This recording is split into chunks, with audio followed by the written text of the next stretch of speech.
ಪಟ್ಟಣದಲ್ಲಿ ಅತಿಯಾದ ಜನದಟ್ಟಣೆಯಿಂದಾಗಿ ಅಪಘಾತಗಳು ಹೆಚ್ಚಾಗುತ್ತಿರುವ ಪರಿಣಾಮ ಅನಧಿಕೃತವಾಗಿ ಡಬ್ಬಾ ಅಂಗಡಿ ಇಟ್ಟುಕೊಂಡು ವ್ಯಾಪಾರ ನಡೆಸುತ್ತಿದ್ದ ವ್ಯಾಪಾರಸ್ಥರಿಗೆ ರವಿವಾರ ಬೆಳ್ಳಂಬೆಳಿಗ್ಗೆ ಪುರಸಭೆ ಆಡಳಿತ ಶಾಕ್ ನೀಡಿದೆ. ಬಸವೇಶ್ವರ ವೃತ್ತದ ಬಳಿ ಪುರಸಭೆಯ ಜಾಗದಲ್ಲಿ ಇದ್ದ ಅಂಗಡಿ ಮುಂಗಟ್ಟುಗಳ ತೆರವು ಕಾರ್ಯಾಚರಣೆ ನಡೆಸಿ ಸಫಲವಾಯಿತು. ಈ ಮೊದಲು ಡಬ್ಬಾ ಅಂಗಡಿಗಳನ್ನ ತೆರವುಗೊಳಿಸಿಕೊಳ್ಳುವಂತೆ ಪುರಸಭೆಯ ಆಡಳಿತದಿಂದ 3 ದಿನಗಳ ಕಾಲ ಧ್ವನಿವರ್ಧಕಗಳಿಂದ ಖಡಕ್ ಸೂಚನೆ ನೀಡಿದರು.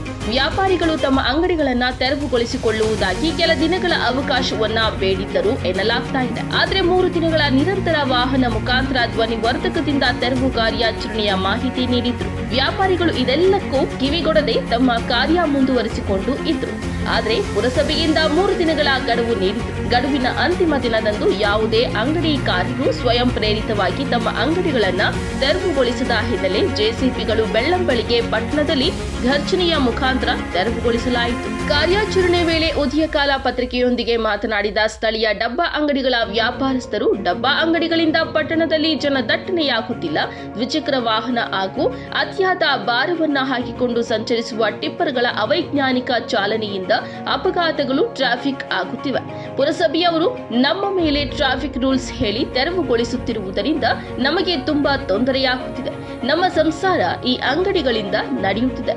ಈ ಪುರಸಭೆಯ ವರ್ತನೆಯಿಂದ ನಮ್ಮ ಹೊಟ್ಟೆಗೆ ತಣ್ಣೀರು ಬಟ್ಟೆ ಹಾಕಿಕೊಳ್ಳಬೇಕು ಎಂದು ಆರೋಪಿಸಿದ್ದಾರೆ. ತೆರವುಗೊಳಿಸಿಕೊಳ್ಳುವಂತೆ ಧ್ವನಿವರ್ಧಕದ ಮುಖಾಂತರ ಪ್ರಕಟಣೆ ಹೊರಡಿಸಿದ್ದು. ಇಷ್ಟಾದರೂ ವ್ಯಾಪಾರಸ್ಥರು ತೆರವುಗೊಳಿಸಿದ ಹಿನ್ನೆಲೆಯಲ್ಲಿ ರವಿವಾರ ಬೆಳ್ಳಂಬೆಳಿಗ್ಗೆ 6 ಗಂಟೆಗೆ ಪುರಸಭೆಯ ಮುಖ್ಯಾಧಿಕಾರಿ ಮಲ್ಲನಗೌಡ ಬೀರಾಧಾರ, ಸಿಪಿಐ ಮಲ್ಲಿಕಾರ್ಜುನ ತುಳಸಿಗೆರೆ, ಪಿಎಸ್ಐ ಸಂಜೀವ ತಿಪ್ಪಾರೆಡ್ಡಿ ಸಿಬ್ಬಂದಿಗಳೊಂದಿಗೆ ರವಿವಾರ ಕಾರ್ಯಾಚರಣೆಗೆ ಇಳಿದು ಎಲ್ಲ ಅಂಗಡಿಗಳನ್ನ ತೆರವುಗೊಳಿಸಿದ್ದಾರೆ. ಪುರಸಭೆಯಿಂದ ಮುಖ್ಯ ಬಜಾರ್ ತೆರವು ಕಾರ್ಯವಾಗಲಿ. ಪಟ್ಟಣದಲ್ಲಿ ಅಭಿವೃದ್ಧಿ ಹಾಗೂ ಅಪಘಾತಗಳ ನೆಪದಲ್ಲಿ ಬರೀ ಬಡವರ ಡಬ್ಬಾ ಅಂಗಡಿಗಳು ಮಾತ್ರ ತೆರವುಗೊಳಿಸಬಾರದು.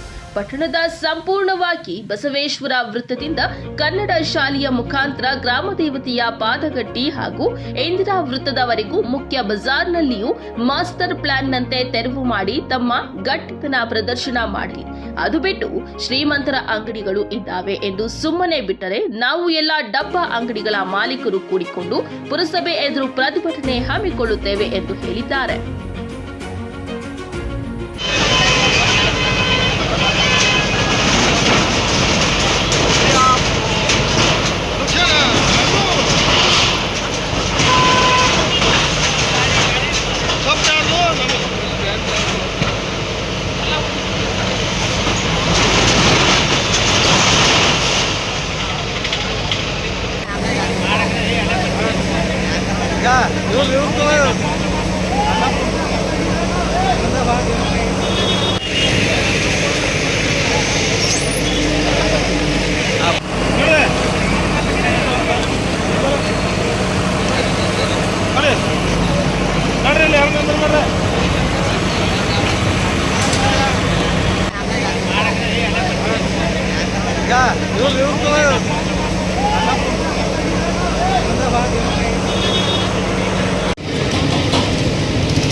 ನಾಳೆ ಬರ್ತಾರ ನೋಡ್ರಿ.